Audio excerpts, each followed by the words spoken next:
Mikolo, solingi o s'abonner au betika point. Kilongo TV. Kilongo TV. Bana notre père bana CFC bana Kodef mbote na biso et sengwezalaka yanga kokutana bino à travers émission na biso oyo wapi tolobaka masolo ya CFC to pesaka ba news ya centre évangélique de la foi en Christ lingomba oyo ekambami epa mumbu na kolo le évangéliste international, le porteur du Christ, l'homme des chiffres, le pasteur Jean-Paul Mayata, l'homme de la foi.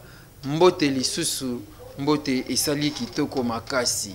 Naye koyebisa oke à cause de la foi 8e édition oyezaki prévu eza le 1er et le 2 juillet na terrain Sainte-Thérèse basi ba changer programme na ngo désormais et comme il est 15 et le 16 na terrain ya Bouddha ezalaka wapi na première entrée ya Njili soki okoti opusani mwa mke na gauche wana omona kaka terrain moko wana esika à cause de la foi 8e édition kozala le 15 et le 16 juillet oyo à partir de 14h biso tokoya déjà mois avant ba 11h déjà tozazala tozo esika liboso to kumisa nkolo sumasi ya Nazareth nzamba solo pe abomoi nzamba kondima tata na biso Mayata oyo akozala au rendez-vous babi eza rendez-vous sacré, ne manquez pas le 15 et 16 juillet na terrain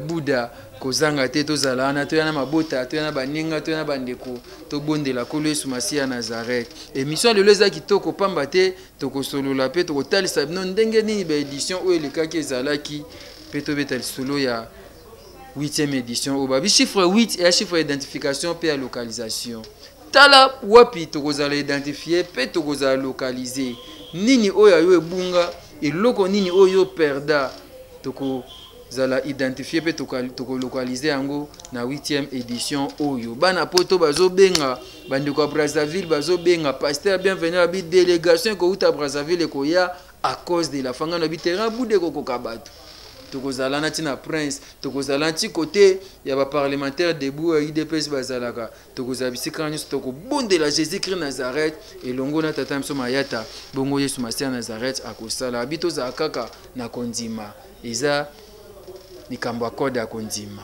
est-ce koza na code ya kondima kolo Yesu Masia Nazareth nzamba solo pe ya bomo ya mboteto kota na bozindo lisolo na biso na osepeato landa extrait oyo moment ya louange ndenge ni elekaki na papa José Nzita na 7e édition à cause de la foi wana ezaki na terrain ya Sainte-Thérèse. Cette fois-ci toza na terrain ya Bouddha. C'est 8e édition à cause de la foi kasi tolanda ndenge nini tokumisa nkolo elongo déclaration à mon sujet. Il a dit je suis la tête et non la gueule. Aïe aïe tout ce que je fais ira toujours de l'avant. Je suis de la race des vainqueurs, je ne jouerai jamais. Allez tombe la maman du colo du solioso. Je ne suis pas maudit. Aïe aïe moi je ne suis pas maudit. Je suis pas maudit. C'est vrai moi je ne suis pas maudit. Je suis pas maudit.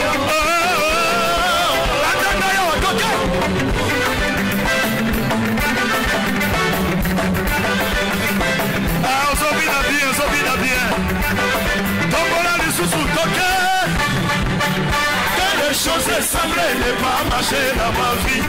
Il a dit de ne pas m'inquiéter pour la demain. Je ne dépends pas de ce que le monde me dit. Ah oui, moi j'ai confiance à tout ça le coquin. Je ne suis pas maudit. Aïe aïe, moi je ne suis pas maudit. Je suis pas maudit. Ça la fière, ça la fière.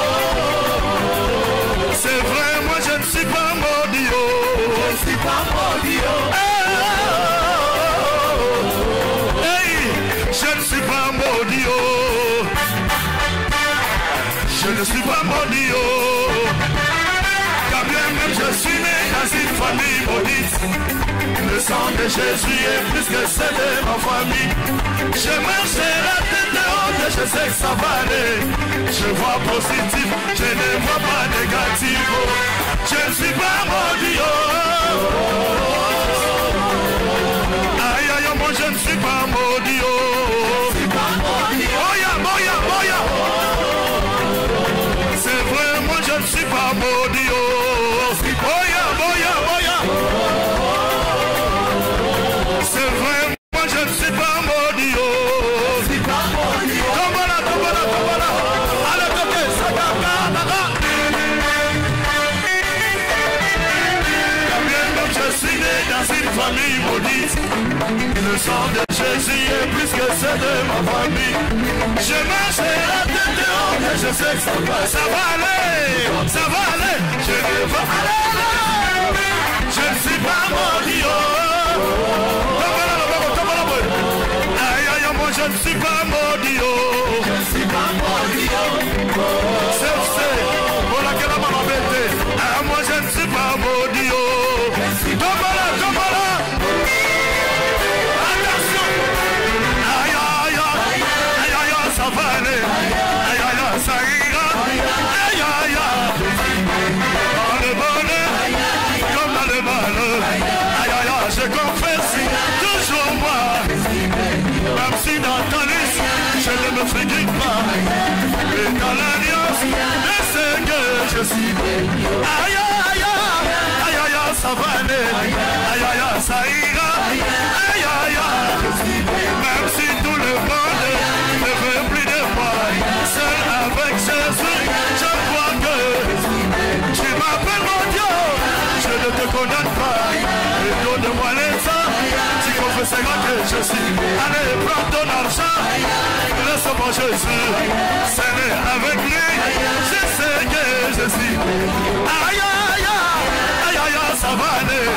Aïe aïe, ça ira. Aïe aïe aïe. J'ai pris l'option. Chaque matin. Quand je me réveille. Tombola.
Voilà, merci beaucoup tonton Gauthier Kele, merci na bandeko nyoso baolanda biso partout à travers le monde. Toza Ana de la Foi TV, une chaîne, une foi et un Christ.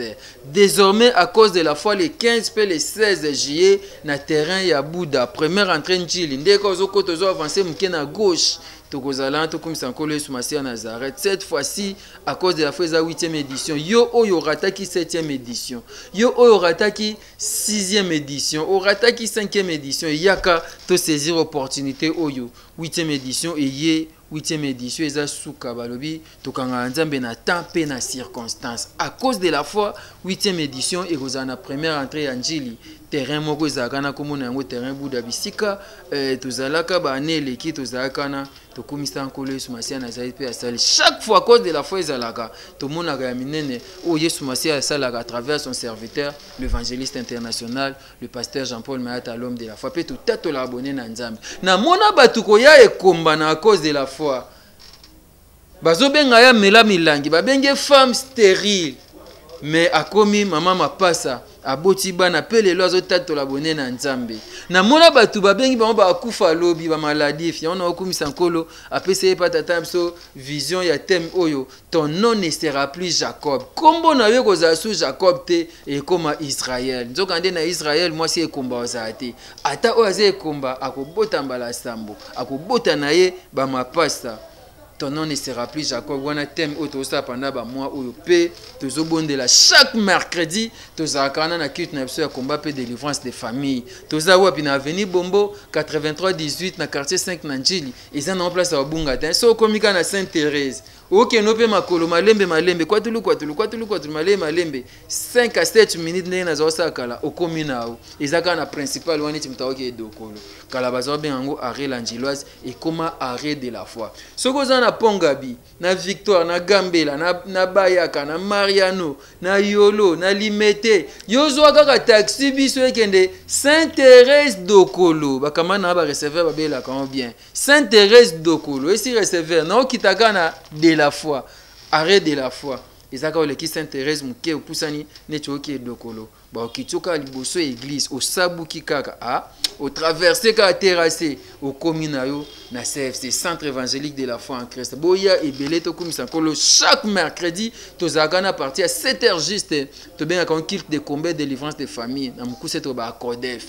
Boya et poni na église peu importe si ko sambela ka yaka. Mercredi oto kozala na ton nom ne sera plus Jacob. Comment ni ba benga ka? Ba benga we komba. Babenga yo mela milangi babenga yo maladie fa kufa lobi babenga yo na kombo nini mampasi mantsoni tonani yaka kombo no échanger au koma Israël pamba de to na kombo moko pesa mela biso utana lola na mabele pe na sina mabele kombo ezali kola ba kombo nyoso c'est le nom de Jésus-Christ Nazareth le Dieu vivant et véritable lobi yaka izamala mingi déjà mercredi tozana mais à cause de la foi tozala na terrain ya Bouddha à partir à 14h activité bandi tokozela te bien aimé yom tolanda biso za kan kokolo kan church bande wona ngaba kan Luka kan Seta kan oya lemba kombo na nini kombo ekimi kan Kabila et comme kan Fachi plus tard boya to komisa nkolo Yesu Masiya Nazareth Zamba solo pe ya bomoy le 15 pe le 16 juillet na terrain ya Bouddha et longona momu na ko le pasteur Jean-Paul Mayata l'homme de la foi bien ko lo bazale belé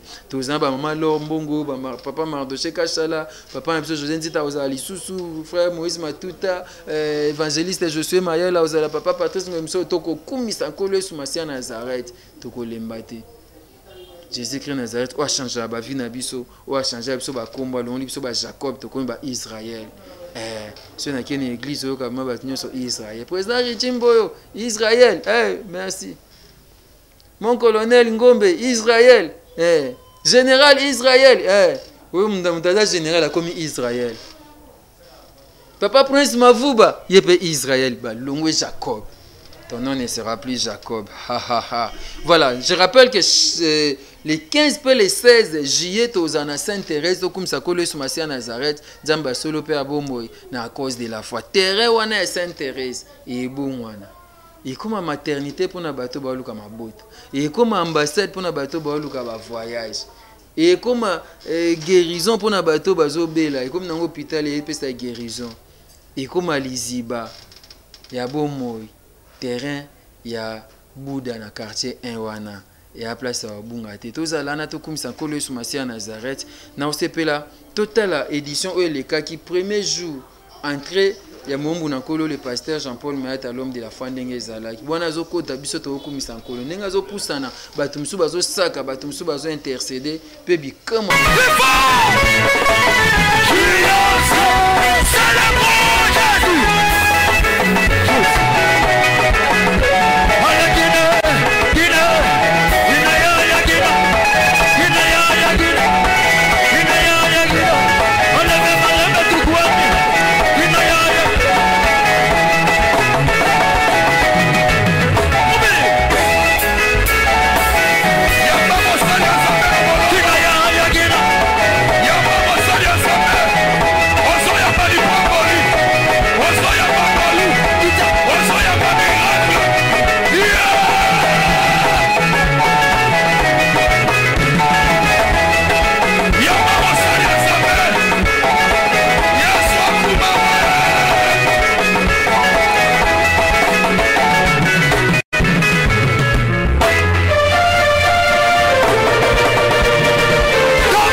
Kiti kiti kiti eleki makasi Yesu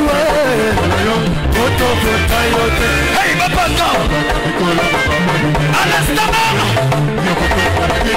c'est parti Tomala Tomala Tomala Tomala Jésus Tomala Tomala Tomala Tomala Jésus Tomala Tomala Tomala Tomala Jésus Tomala Tomala oh kiti Tomala Tomala Alia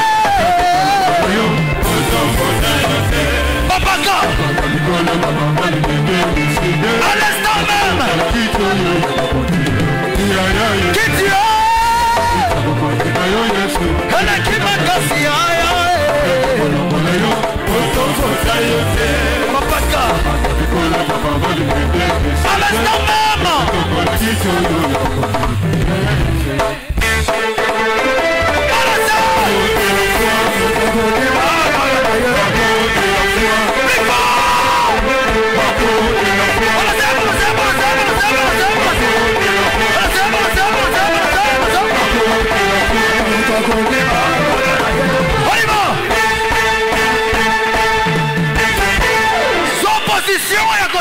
Jésus-Christ de Nazareth.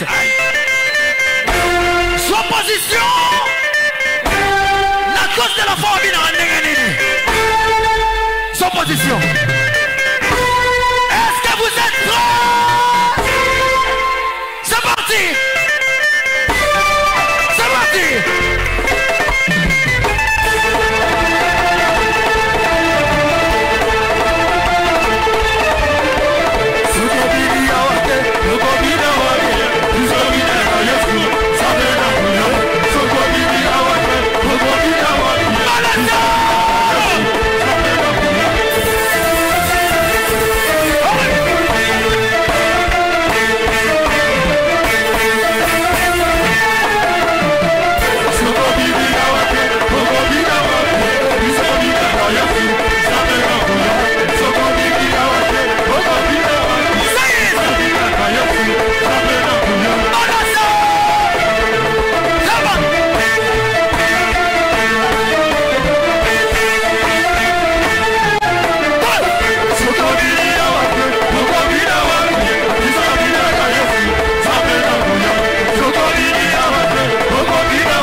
Voilà, merci tonton Gauthier Kele. Merci à vous qui nous suivez partout à travers le monde. Spécial à cause de la foi. 8e édition Touro Tozana terrain à Bouddha. Na première entrée, on a so Kotika kan Njili na première entrée na gauche. Quelques mètres on a terrain mo ezalakana. Tokozala to kumisa nkolo sumasi ya Nazareth. Nzamba CFC, Nzamba solo pe ya bomwe. Nzamba lo bagali lo bapeli kambwe kokisami Jésus-Christ de Nazareth. Wana boiti komona entrée ya mombu na nkolo le pasteur de la foi ndenge akotaki wana na terrain ya Bouddha to kumisa ekolo. Pandaka zaye kokota ba témoignage ezali na ba émission ko yana otela biso to banda. Pandaka zaye kokota bato déjà bazoye bikamo na bango. Et tango akoti on a commencé à prier. Prière ezalaki kitoko makasi mukolo wana. On a rendu grâce à Dieu, le Dieu vivant et véritable, Jésus-Christ de Nazareth. Muto abiki sarabat, muto akangola rabat, muto alokota bat na putulu atomboli bango. Ozaye moto pamba tomboli yo. Na poussière atomboli na fumée ma tomboli afandisi yo pe na bakonza afandisi yo na bata motuya ukobi na tina. Na lo débat eko luka yo. Jésus-Christ de Nazareth aza malamu mingi. On avait prié pour la nation l'année passée, c'était au mois de juillet. Tout ça qui prière pour la nation. Ils étaient dans le terrain où on a place tout ça qui on a prié avec l'homme de Dieu, l'évangéliste de la foi. Et pour mon présence, il y a premier vice-président de l'Assemblée nationale, Azaki présent, le bourgmestre de la commune Yanjili, Azaki présent, et révérend Lema Diamonique azali président soki potali mupanzi omona ngape naza wana nazaki pe wana on avait prié pour la RDC. Patriotisme ezali na biso, par l'amour ya pays, par l'amour ya patrie, on a prié pour notre Congo. Mupayate akoya kobondela po mboka oya chanchango. Yo moko congolais buka mabolongo bondela. Soki Esther abaki ba bondela po na peuple oya Nzambe. Bongo yo bondela te po ani po na nation na yo. Soki Congo eza malamu te, okoza malamu te. Il faut to bondela. Na à cause de la fin à 7e édition to bondela. La preuve en est que na 8e édition toko bondela lisusu to lembate toko bondela pona Congo. To landa ba image ndeni ezalaki bo mona présence vice-président de l'Assemblée provinciale à Kinshasa, Papa Napso, Francis Chibalabala, bo mona le bourgmestre Angeli à l'époque et puis révérend Lema to bondela pour la nation. Suivant ces images. Zolo baya rabi bobonde la pona bamboka oyo nzambe na tindi bino na boumbu. Amen. Soki nzamba za ko exiger to bonde la pona bamboka oyo tindi biso na boumbu. A plus forte raison na mboka oyo biso moko. Mboka na yo moko. To kokoba na ba programme na biso. Mais avant cela to lingi to benga mosali na nzambe. Pour que to soit tango pendant quelques minutes ya koloba liloba na tina mboka oyo nzambe apesi biso. Na lingi na rappeler yo pendant que yo vandi na kiti, mais ala bande ko musu ba vandi na kiti te bazana zamba. Ayebite moi na kena nzela nini ayebite moi si aza wapi ayebite bien aimé dans le Seigneur lobi akola mukandenge nini. Pourquoi?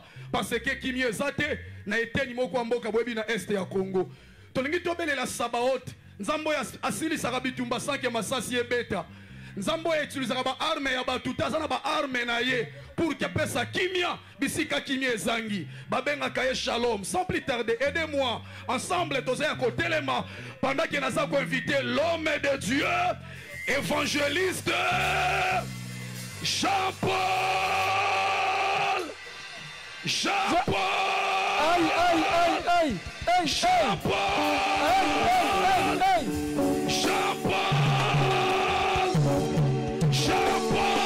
l'homme de la foi, le porteur du Christ, l'homme des chiffres, l'évangéliste international.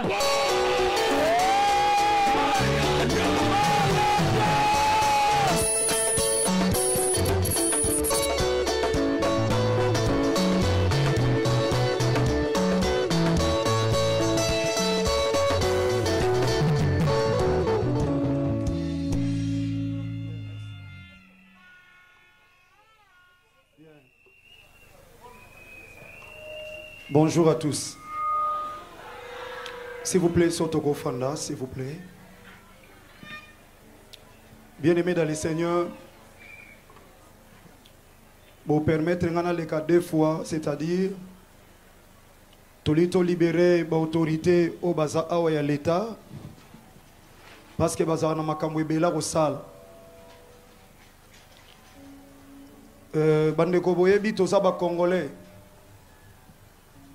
Toyebi bitumbeza na mboka basoldat na biso bazobunda bitumba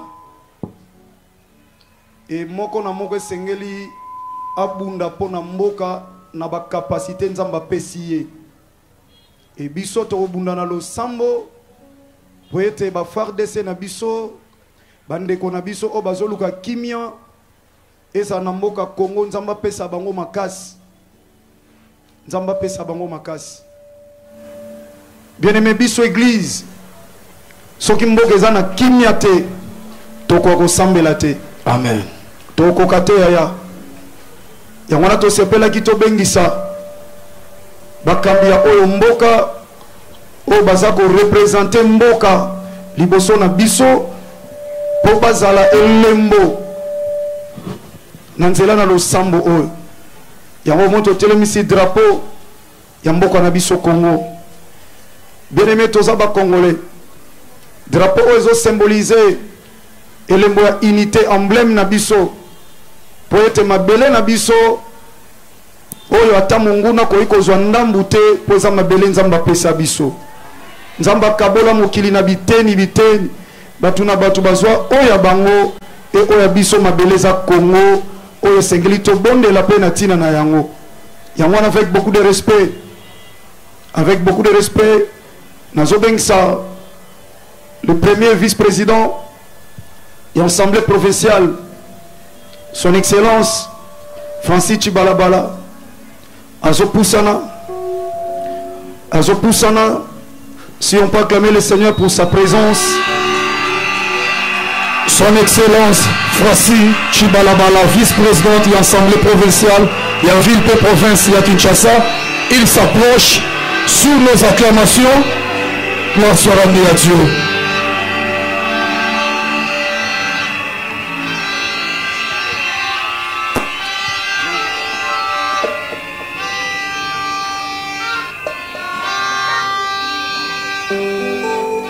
C'est notre frère, notre papa Oyo. Tant on attend Wazarana Posa le Sambo. Tobon de la Ranatina Naye. Pour être Nzambe Mtoroy Kotombo la Mout. Merci papa. Et si Manaye Tomoni Mabele O Tofandi. Et Zana O l'état peut ça pouvoir y avoir diriger en haut. C'est un papa bien.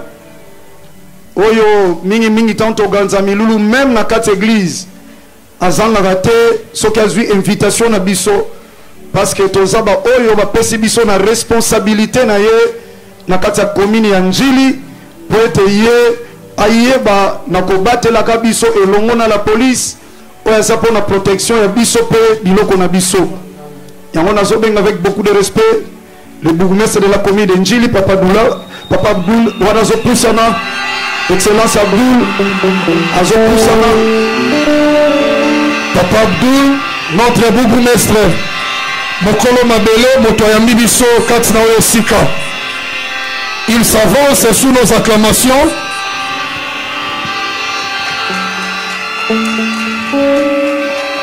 Merci papa pour votre disponibilité.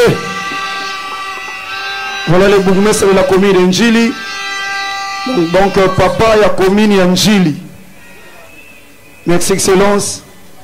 Pour Otika Abisote. Merci.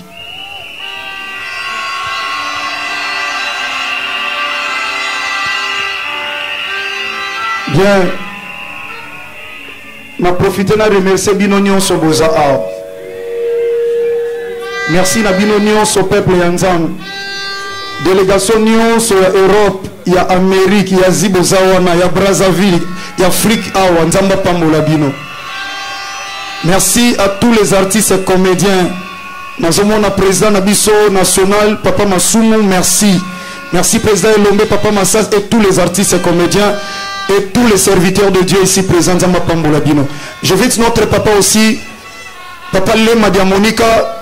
On a poussé notre papa Lema Diamonika avec beaucoup de respect pour nous représenter Assemblée de Dieu, pour nous représenter Assemblée de Dieu, Otoza, communauté, Moulé Nakatia SSC. Est-ce que tu veux qu'on mette l'encolo Maboko pendant que papa se pousse maximiser Maboko Nayo, ce que vous êtes peu Moulé Sumukite. Pendant que tu es ma révérend Lema Diamonika Boniface.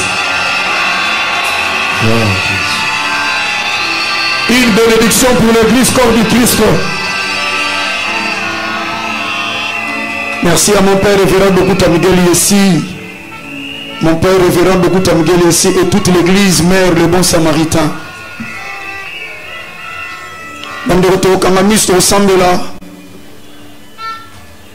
Basali Nanzambe. Baotombola loboko pona kolele pai na Nzambe na tina na mboka na biso Kongo. Moïse atombola ki maboko Israël ezaki kolonga. Et basali na Nzambe wana baotalisa loboko pe bakonzi ya l'État bakotia drapeau pene na bango po ete bango bazo représenter mboka na biso na nzela na drapeau. Pe papa na biso Lema Diamonika ndia kosala losambo wana bakonzi na mboka. Biso basali na Nzambe papa Lema to simba drapeau oyo wapi ezali emblème ya mboka na biso to sambeli au nom de Jésus-Christ de Nazareth. Sambela bien-aimé, le Congo sera sauvé. Si vous croyez que je crois et qu'ensemble nous prions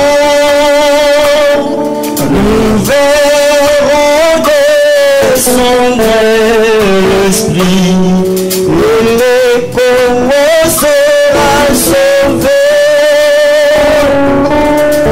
Le Congo sera sauvé. Oui, le Congo sera sauvé. Oui, le Saint-Esprit descendra. Le Congo sera sauvé, Seigneur. Ce secours de l'homme de ton secours.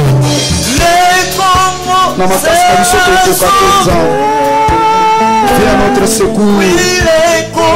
Tu nous as donné un pays très cher, Seigneur. Un pays rempli de ta bénédiction, mon Dieu. Et le Congo sera sauvé. Merci. Papa le Madia Monica azo sambela pona mboka na biso Congo. Zambe papa na biso leki na bolingo.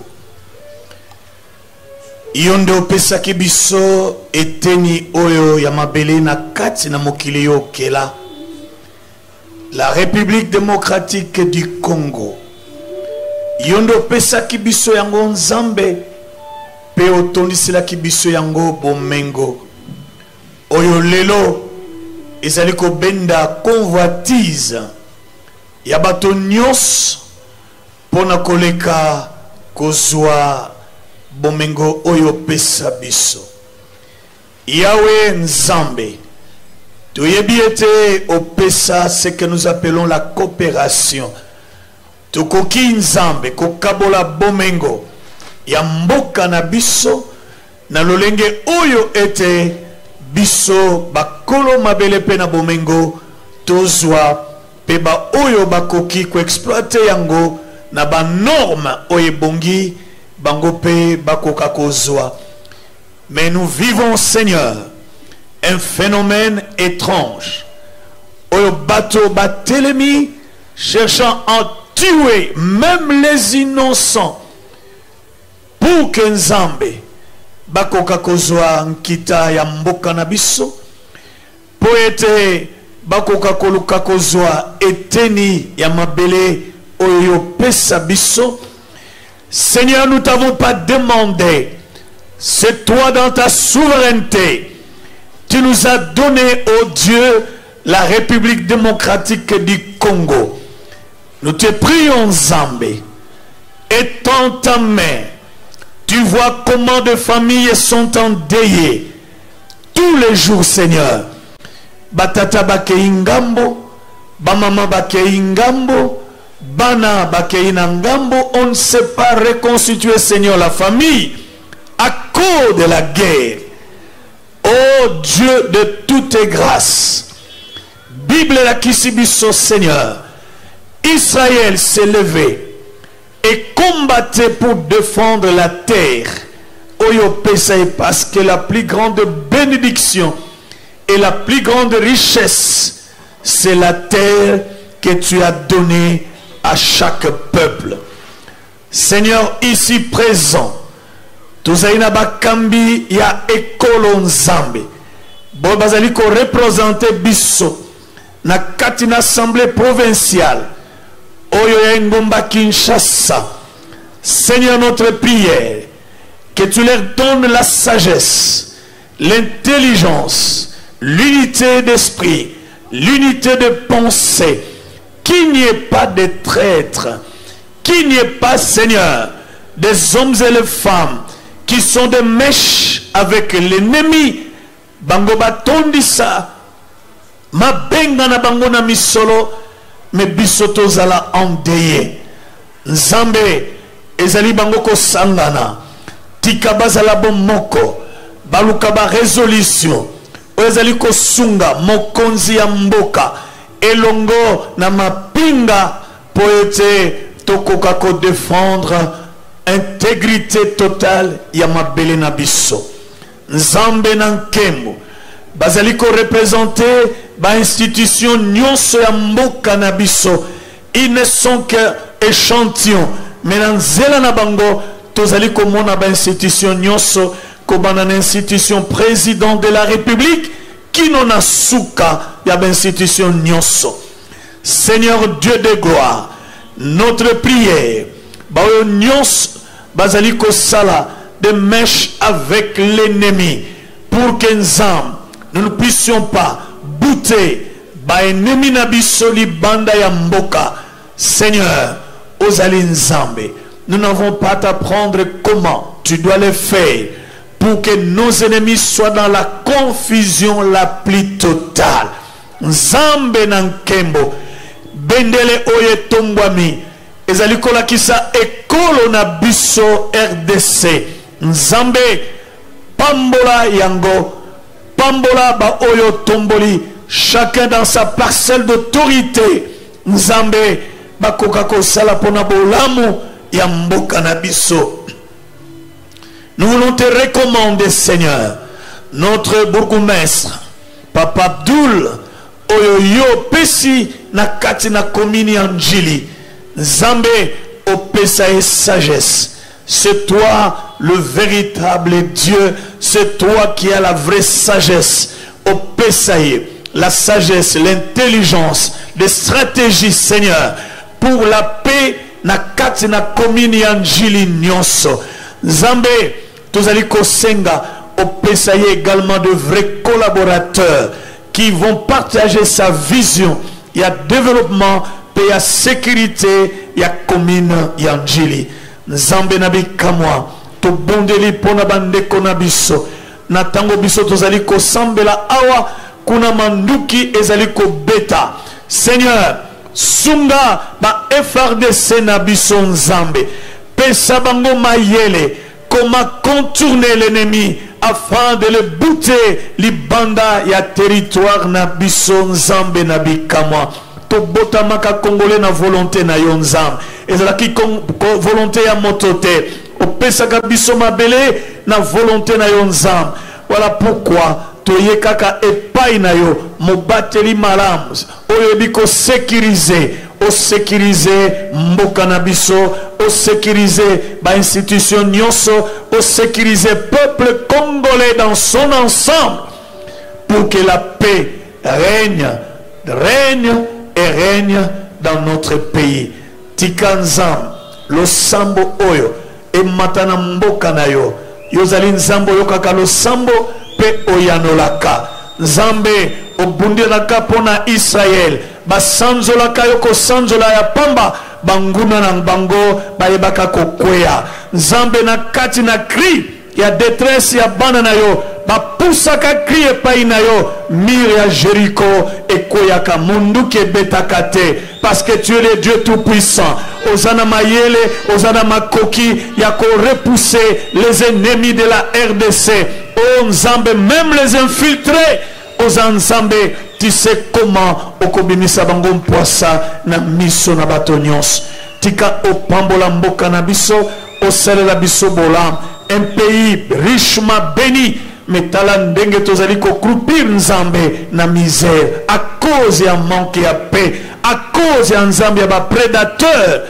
To bondele pa na yo opambola peuple nyos, opambola mboka na biso au nom de Christ Jésus. Ndeto bondela ki. Merci Seigneur Jésus-Christ. Amen. Merci rapidement pour te libérer. Bangoli Lobapo, Bazaba responsable, Bongotoko Bana programme. Merci pasteur. Balanzamba, alléluia. Balanzambe tozali. Merci mingi biso atako tozaba politicien kasi tozali pe ba Kristo. Pasteur alobi que mbala mingi na yaka parce que ngai pe nazali moko ya ba assemblée de Dieu. Et sika na sanganaka tobandi convention lelo kasi nazwi ngonga ya kokende te parce que pasteur alobaki na ya nde na ye kasi kunde aussi là dans une semaine après une semaine na kokende kaka bongo te. Nzambe ya pasteur de la foi Nzambe ya Pasteur Mayaka apambola bino.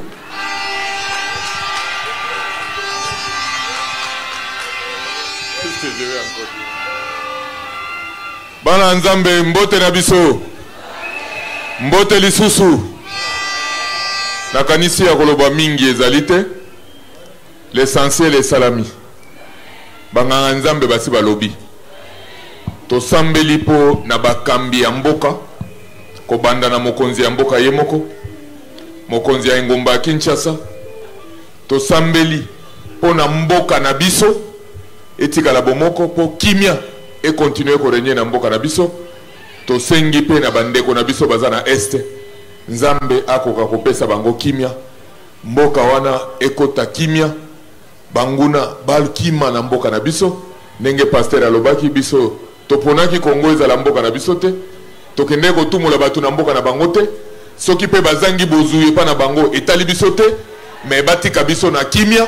Po Congolais nyonso asala musala na kimia. Tosambela na ndenge ya kimia. Kolongwa na biso awa mutu na mutu akozonga na ndako na ye na kimia.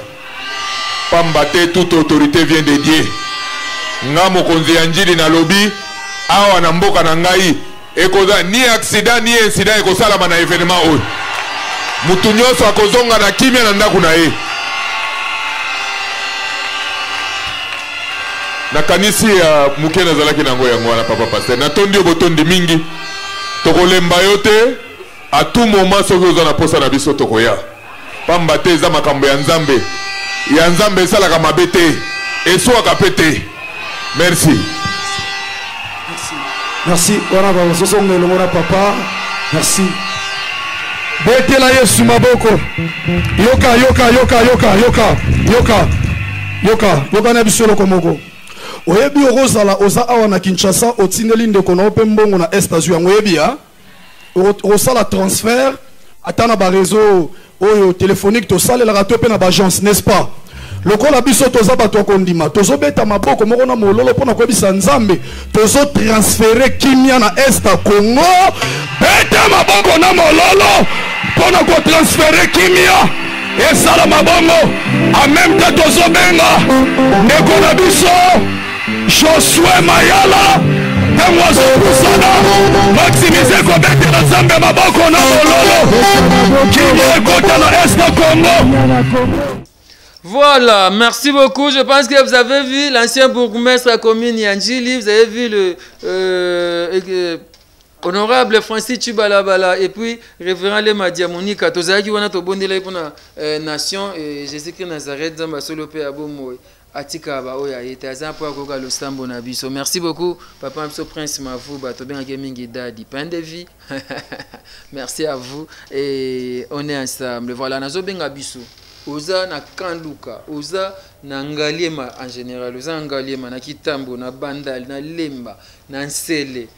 Partout ici aux dali aux invités à cause de la foi 8e édition. Babi chiffre 8 et chiffre identification puis localisation. Tala lo lenge o koza localiser. Tala lo lenge o lipamboli na yo e koza localiser. Libala no eza localiser. Voyage na yo to ko localiser nyonso. Vous avez identifié et ça bien. Année au toi, année moko électorale en RDC. Car ces années oyo. Souvent la année électorale, makambo mingeza qui côté. Et nous devons prier pour ça. Tu es chrétien, tu nous suis. Tu n'es pas chrétien. Tu es invité à cause de la foi. On va prier. Des gens on va inviter.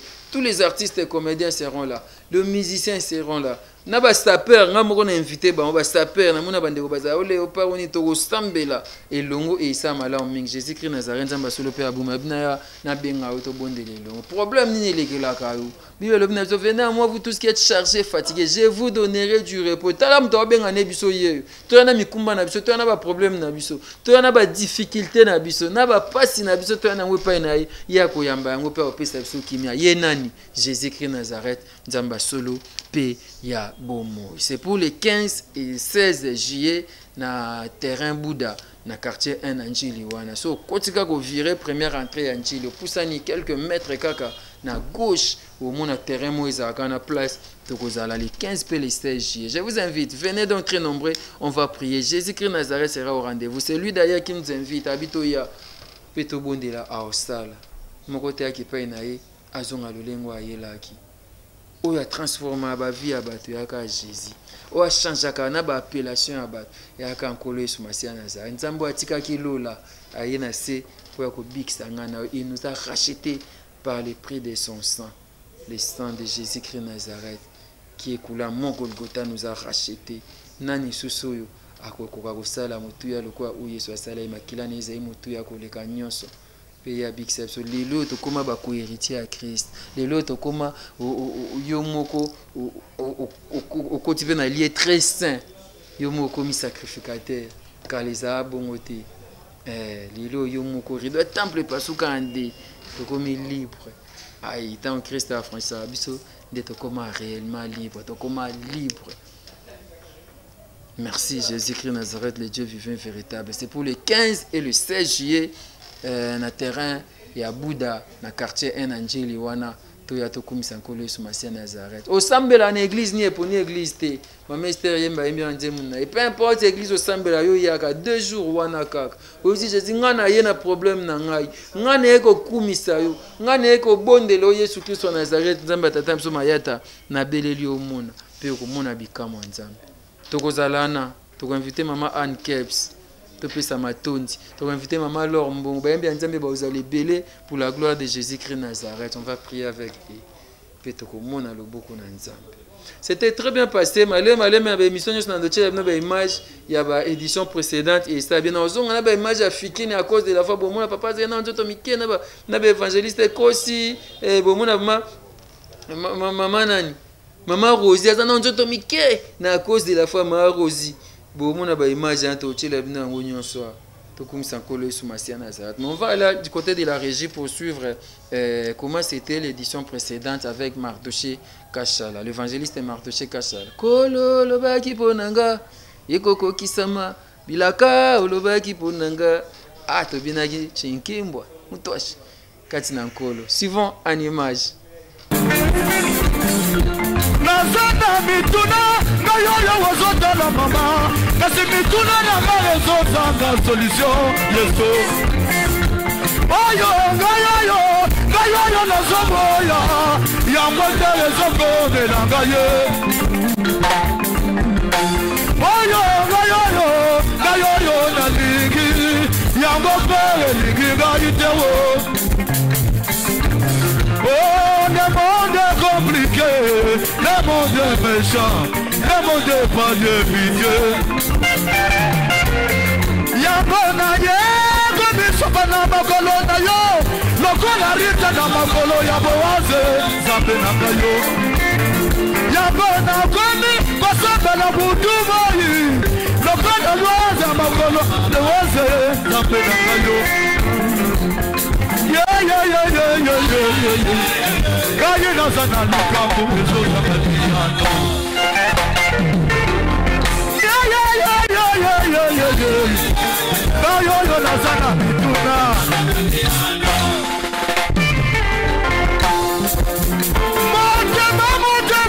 Motema nangaye. Motema komisa ndugu ya magambo Yesu. Motema nangaye, motema ekomisa ndugu ya magambo Yesu. Na zote bona na susi, zote swasila, na magambo mokili susi yeso. Soki motema rekodi na magambo, mutalelaka, motakandaka, motema nangayo. Sijiti bwado, Isini bwado, Mamajela Gogo, Baki Mimana Kupa, na Waba Sabiwa, Wabugo Chinaman, and his Zima Wakutumula Mugana Mwadio. This all she lives in the world of Mutayu, Mubana Wabukachina Sabiwa. Motema Comandepo. Motema sanduku, aya bogi motema maye.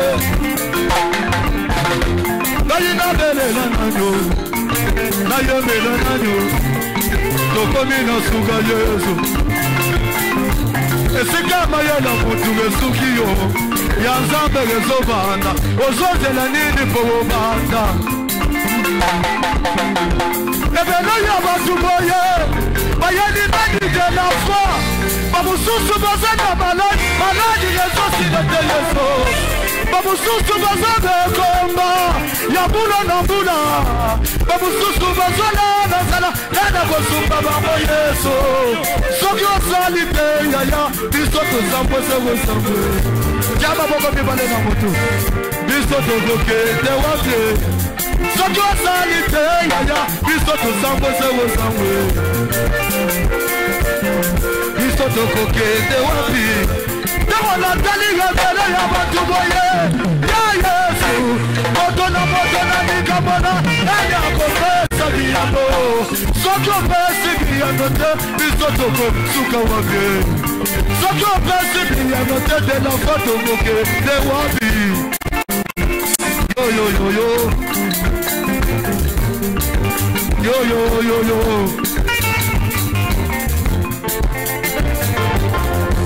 toyebelaka kordonye ntango atongaka sabatu toyebelaka kwado ntango abambaka bapine toyebelaka monganga ntango atretaka bamalade sema ya bana se toyebela ye na binembo nino yokano yebo ezowuta kata motema na ngaye yaya kata motema na ngaye ya yesu kaka motema na ngaye yakonde eyebili si ya motema ata bilaka na ngai ewumbeli nzambe ata nazali kotamba batu bazali kosenga ngai nakolemba te nakakani na yesu yo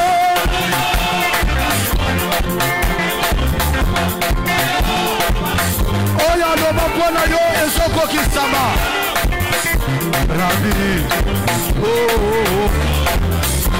Est-ce qu'on connaît ta monolo, ya mona ya bilaka?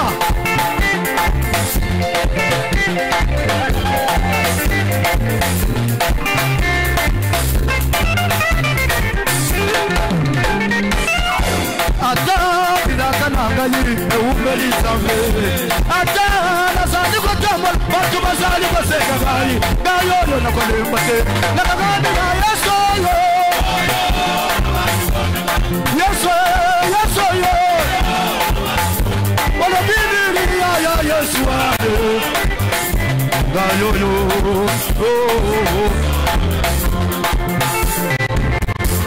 ata baninga na ngai bakoma na moko ata oyo nasalaki na bango basilisingalasi ngai nakolemba te nakakani na nzambe oyo yesu oyo olobiniri ya yesu ade ngai oyo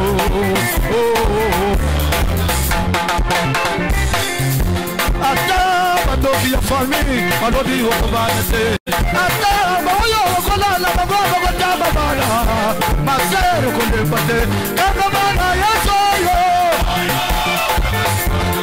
yesu oyo olobiniri ya yesu ade ngai oyo toke biso nyonso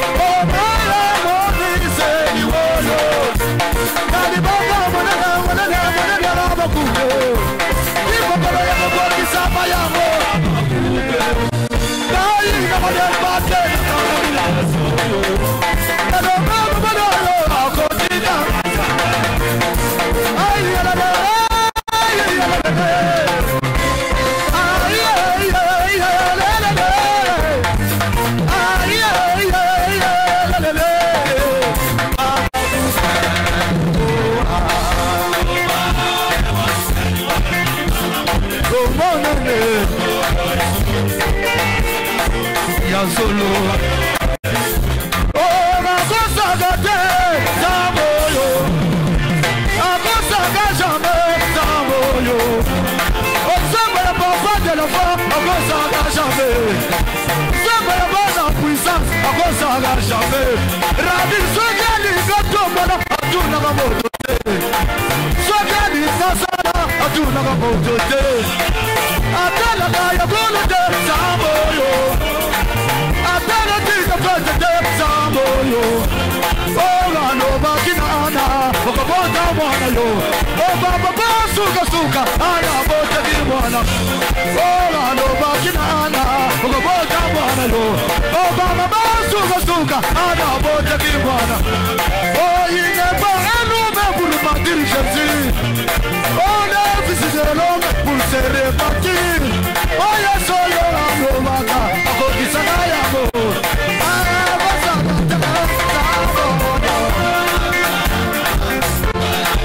Nazoyo kama boko na yote, toke.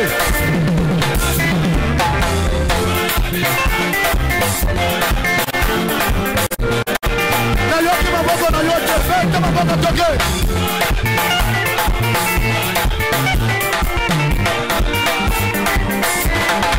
Tomba na maboko likolo. Tozome na likolo na bilaka. Samoyo no bakapea kokisaka. Kolona bilaka, baba ya bane. Kolona bilaka, ayo yo na Yesu. Kanga Yesu na ye. Tomba na maboko. Kolona bilaka, baba ya bane. Kolona bilaka. Ola bagina yo, na kosa la mutu Yesu we. Omo kinate, David la bana yo. Burugoma bosi baby yoko, madamo mona na lalo. Baba ya bane. Nakomi baba kana ban, nazali ko biyoka soni. Ko biyoka soni, kana mina mazabo yo. Mina bana kaye, kulere ko bigo kima. Eko bigo kima. Sama ya de la fama bi wasafi.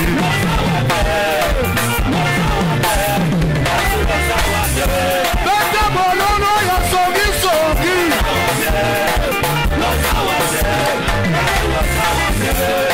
Ay ay. Kolona bilaka. Kolona bilaka. Baba wolo bini. Yote kiti na bandela. Natika kami umba. Natengo ya wolo. Ay kolona kali. Yote ya baba pasi na Yesu.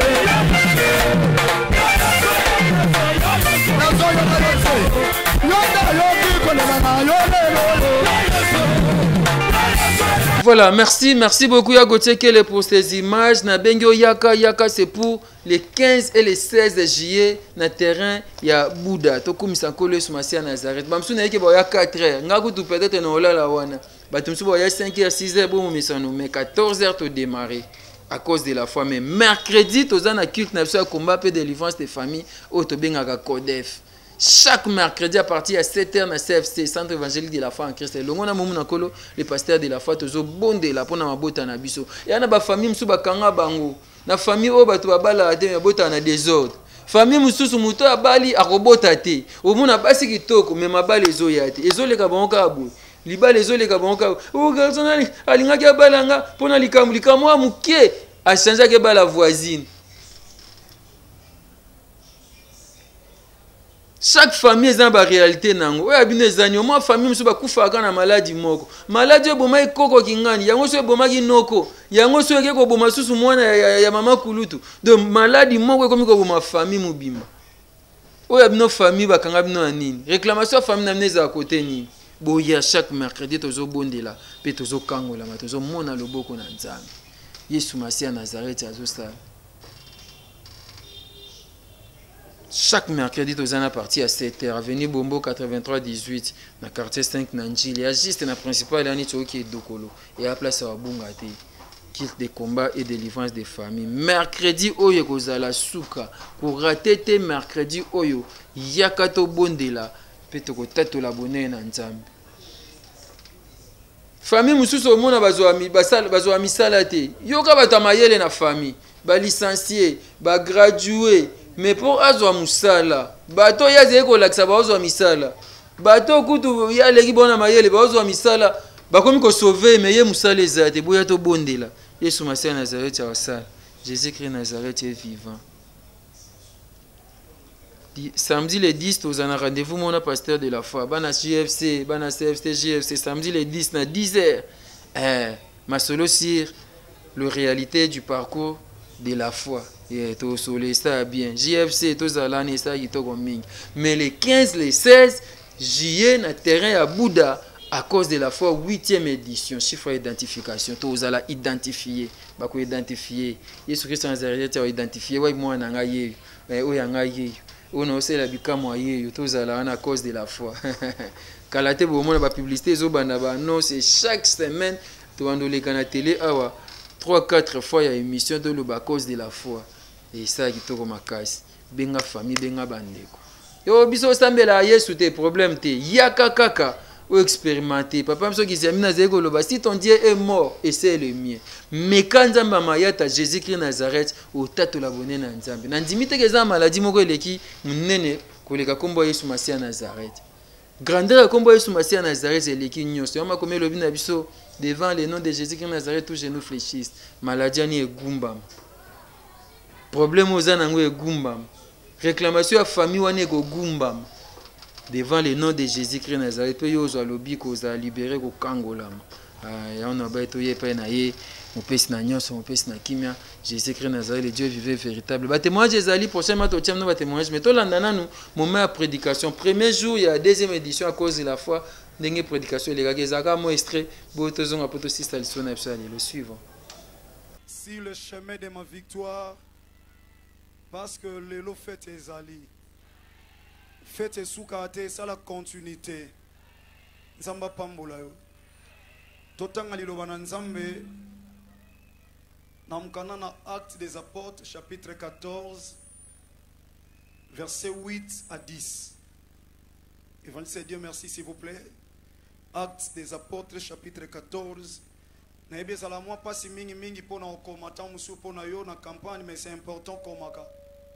Nalina betelo masolo ya batumo mi balé on a ozo ka 2 versets, on a deux, donc on a ozo 2 versets. Donc et au permettre ngana betelo masolo malam. Donc on a ozo ba chapitre moko mi balé s'il vous plaît. Soko za na ngolo ko okoma okomi mukana na Actes des Apôtres chapitre 14 verset 8 qui non na verset 10. Et puis au bakisi lisous na même livre Actes des Apôtres chapitre 3 au bandit du 1er jusqu'au 6e verset. Na bandeli Actes des Apôtres chapitre 14 verset 8 à 10. Pe auquel il sous na Actes des Apôtres chapitre 3 du 1er jusqu'au 6e verset. Peut-être oyami balo tanga na ndako meno sunga yo. Les tantos à côté les matos otanga liloba na Nzambe. Gloire à Dieu. Actes chapitre 14 verset 8 à 9, je lis au nom de 8 à 10, je lis au nom de Jésus-Christ de Nazareth. Amen. À Lystre se tenait assis un homme impotent de pieds. Na Lystre ezalaki na ndeko moko na kati ya ville wana na esika wana, ndeko moko azalaki na makambu ya passe, azalaki na souffrance, azalaki na difficulté, tope azalaki na impossibilité, tope enfin azalaki ko souffrir na maladie ya makolo. Boité de naissance. Abandaki kotambola ya kobuate depuis mbotama na ye. Et qui n'avait jamais marché. Pe moto oyo atikala kotambola ata mokolo moko te. Il écoutait parler Paul. Oh, yoke siko malam. Ayoki Paul azoloba. Mais Paul azalaki ye moko te. Mais moto ayoki mutu azoloba ezande Paul. Batu musu baza bato oyoka te. Batu musu baza bato opesa litoi te. Baza mibale Paul na Barnabas. Mais Bible lobi tata oyo na passe apesi litoi na ye et pas ya Paul. Merci bien aimé sotoko fonda basali na Nzambe avec beaucoup de respect. Moto azoyoka Paul. Oui papa Dieu merci. Et Paul fixa les regards sur lui. Pe Thomas Paulo a fixé ye penza misu ataliye et voya qu'il avait la foi pour être guéri. Amoni moto oyo azana kondima oyo ekoki kokangola ye. Mais problème na ye eza ke akutanaki te na moto akoopesa code po akofongwama na kondima oyo azalaki na yango. Lorsque Thomas Paul a fixé ye a comprendre que moto aza na kondima oyo ekoki komemela ye lobiko, moto atambola te depuis sa naissance. Dit d'une voix forte.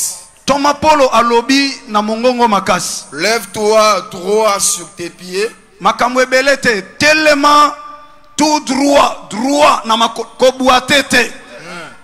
Tellement kaka nengoza kosimba nzete te. Kosapuye pete. Tellement yomoko. Kaka na makolo etambola te wa. Tellement. Et il s'éleva d'un bond et marcha. Pe atelemi mbala moko atamboli. Amen. Yoka bien aimé. Nazinga betolo li solo ya batumi bale mi bale. Na kamwe Christ. Tango azo sala ba mouvement nyonso, notre Seigneur et Sauveur. Azo mema beaucoup plus 3 personnes. Jean, Jacques, Pena Pierre. Mais ekomi tamoko namoni batwango bazwi sous forme ya kozala misatu te. Bakomi kobima mibale mibale. Christ a formé ba disciples. Et comme tango basala stage a délégué bango avant baken parmi 12 disciples. Akoye kosala bango 3-3. Lolenge ye moko azalaki kobima na Jean-Jacques Pierre souvent même mukolo wana Bible lobi a soufflé likolo na bango communiquer bango nguya ya molimo mo centre et azui bango atindi bango mibale mibale. Na kamwe Christ abimaka na 3 personnes souvent mais abandi kotinda batu mibale mibale.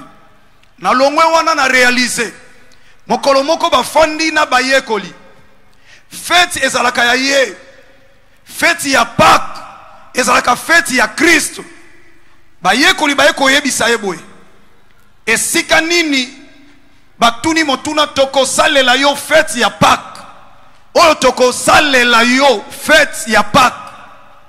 Christ oyo ayebaki temps ya fête kokaki mais asali ondira zo yebate ayebisi bayekoli bobima na ville bogomona mutamemi Christ na mutu alobi bokende bino 3 te bokende bino 12 te mais mibale seulement bino bobima bogomona mutamemi Christ bolanda ye esika kokota bino bokota et yetango bino bokota akolakisa bino epai ya maître de la maison et maître ya maison nde akokotisa bino esika oyo wapi tokofete Pâques.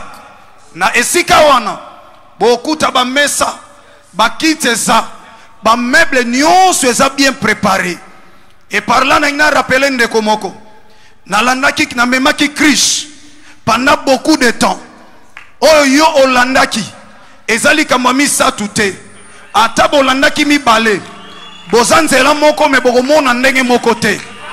Na ngayebisa mutu moko na poko lelo boyaki mwasi na mobile bolobi 1 + 1 = 1 mais ça na ba circonstance oye kabolaka bato baza 1 na dela na libal ezali na ndenga komona ezakaka na liwate mwasi akokomona ndenge mobile azomona te mobile akokomona ndenge mwasi azomona te. Yangwana na Exode chapitre 3 Bible zolo batango Moïse Zamba zo benge na buisson ardent nzete ezopela moto kasi ezozikate. Moïse regarda a regarder mais à voir te. O comprendre ngate ko regarder eza ko voir te. Ya ona ebiso boyemi baletam su azo regarder mais tika yo na poko lelo o tozo clôturer yo o regarder te mais yo o voir oyo tala na mosika omona malamu te pa ya baninga zamba moni songo na pene pene. Je rappelle à quelqu'un, ce qui est impossible aux hommes est possible à Dieu. Otali bango mingi, ce n'est plus le temps ya kotala bango, tokomi na tango bango pe sengeli batala yo. Batu ba mema biso na mutuka lelo tozo mema bango. Bato basalisa biso loto osalisa bango. Na réaliser na Jean chapitre 5, mbetu emema moto oyo et même pendant 38 ans maladie.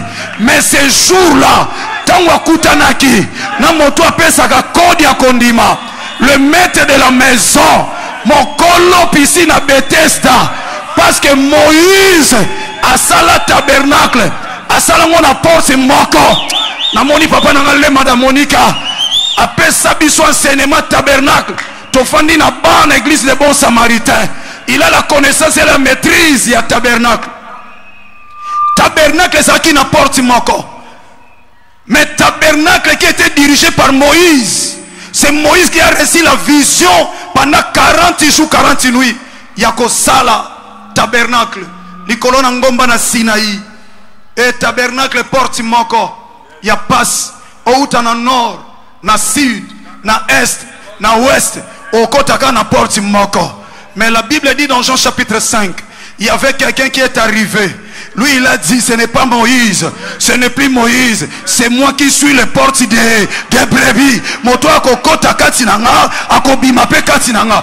Okota na problème, obima na solution. Soko koti katinanga, okokota na problème, obimi na solution. Même Moïse a sali tabernacle, balobi yoko suka kaka na le parvis, na lié très sokokota. Mais cet homme est arrivé. Alors binga na okototi na lieu très saint. Na okototi na lieu très saint. Akomisi nzoto na biso tempelo na ye. Afandisi tempelo na ye. Ya molimo mo santu kati na biso na lieu très saint. Alors biso to okota toko bima motoko pekisa biso azate. Ya mwana Jean chapitre 1 verset 17. La Bible dit ceci: la loi est venue par Moïse, mais la grâce et la vérité sont venus par Jésus-Christ. Yango loi ya famille fait quoi ya lelo? Loi ya libota fait quoi ya lelo? Oye réclame kona maladie wana fait quoi ya lelo? Oye réclame kona kolela wana fait quoi ya lelo? L'homme de Dieu, oye babundisa kona ministère, yo tale kuluso Golgotha, oko échoué soki moke te. Nazo saka lokola nganga nzambe. Oh, bakoye bake Yesu Masia Nazareti lelo azanzambe ya solo pe ya bomoy. Voilà, merci tonton Gauthier Kele. Merci à vous tous qui nous suivez partout à travers le monde. À cause de la foi, Zali Kamonanga na yoba, Zali Kambo code à Kondima. Est-ce que vous avez un code à Kondima? Boya mkolona na terrain à Bouddha, toko zwa code à Kondima. Toko zwa code à Kondima. Jésus-Christ Nazareth Nzamba solo pe ya bomo et longona mombu na ye, l'évangéliste international, le porteur du Christ, l'homme de la foi, le pasteur Jean-Paul Mayata. Oyo tokozane longo les 15 pe les 16 juillet. Kanga date oyo comment on a agenda. Ata mutu abengi so na fête les 15 to les 16 yebise to na fête moko ya makasi moyena ya kuna ezalité to na cause de la foi eza fête eza nyonso po à cause de la foi bon on appelle ça de fête. Mutu mso zalana mo niti alati déjà voile alati déjà alliance na yazo bina na terrain et ça kitoko mingi po to za terrain Bouddha. Bisika pe bato msupe lobe ba organiser ba mariage na bango wana isa kitoko makasi. À cause de la foi 8e édition neko benga yo. Neko benga yaka tokumisa nkolo Yesu Masia Nazareth. Ngam nazoloba me ko tala ngai te yokambela nkolo Yesu Masia Nazareth abenga wabi yaka. Yaka yo mutoza na problème, yo mutozo lela, yo muto yo passe zo umela na vie na yo. Yo muto bachelo déjà mundelu, bachelo ndelo babia koleka awate, bachelo limite wana ba mtu bache. Nani achagi point na vie na yo? Point wana comme point virgule. Je pense que continuité ezana. Il faut ba mona ndenge ni Yesu Masia Nazareth wa tombola. Il faut ba mona ndenge nini ozaki piéton comme véhiculé. Ba obongo la maloba. Jésus-Christ Nazareth, le Dieu du parcours de mon père, il sera au rendez-vous les 15 et les 16 juillet na terrain Bouddha. Venez très nombreux, nous allons louer, on va adorer, on va prier, on va rendre grâce à Jésus-Christ Nazareth. Na loiba yembi ba ozale belé, ba sa nzambe ba ozale belé et ko za malamu mingi. Ceux qui yo yete yo mto ozang yaka to saisir opportunité oyo to kanga nzambe na temps pe na circonstance. Chiffre 8 et chiffre identification na lingi na nteko de mesfier ko to pe ko meka ola ki ça va détail nyoso. Je sais que na yamba momu na kolo le pasteur de la fin de l'émission pe ko expliquer biso na chiffrologie nyonso. Pourquoi les 15 peut les 16? Il y a ça, bon, addition, chiffre comprendre. Merci à vous tous qui nous avez suivis partout à travers le monde. Merci à notre Père Nyonso. Merci à CFC, à Codef. Je rappelle que chaque mercredi, on a un culte spécial le matin. Déjà parti à 7h au Bandaka. Culte à combat et délivrance des familles. Équipe à l'église.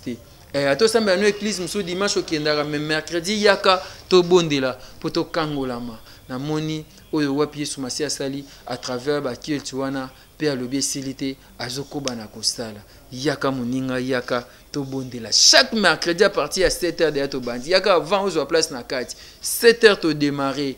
Mercredi au Tozana et moko l'évangéliste international le pasteur Biafa a outaki tournée missionnaire à Yaki pe tozo bandane mercredi oyo. Boya to komisanko le sumasi à Nazareth. Merci à vous tous qui nous avez suivis. Merci à l'équipe technique. On se retrouve très prochainement pour un nouveau numéro. Merci. TV Kilongo TV. Le business a ses idées. FB International Agence a ses abonnés. Le fret Europe RDC a retrouvé son identité. Pour l'envoi de vos colis, bagages, véhicules et autres, Courrier Express à destination Kinshasa RDC, une seule agence, FB International. FB Business, et pas Fisto Bassene, à Abizo Kotozane. Maringa Septande. Maringa Septande, c'est là où j'explique. Alors, Maringa Septande, FB International. Nakasavubu, elle dit que c'est Nakasavubu. Ça va sauter na Kasavubu na Maringa wana. La sécurité de vos bagages sont assurées en un voyage rapide et à bon port, quelle que soit la quantité. Du déposage jusqu'à l'entreposage, FB International assure comme jamais. Alors jamais. Nous organisons des frettes aériennes et maritimes. Awana FB International Business. Biloko et comme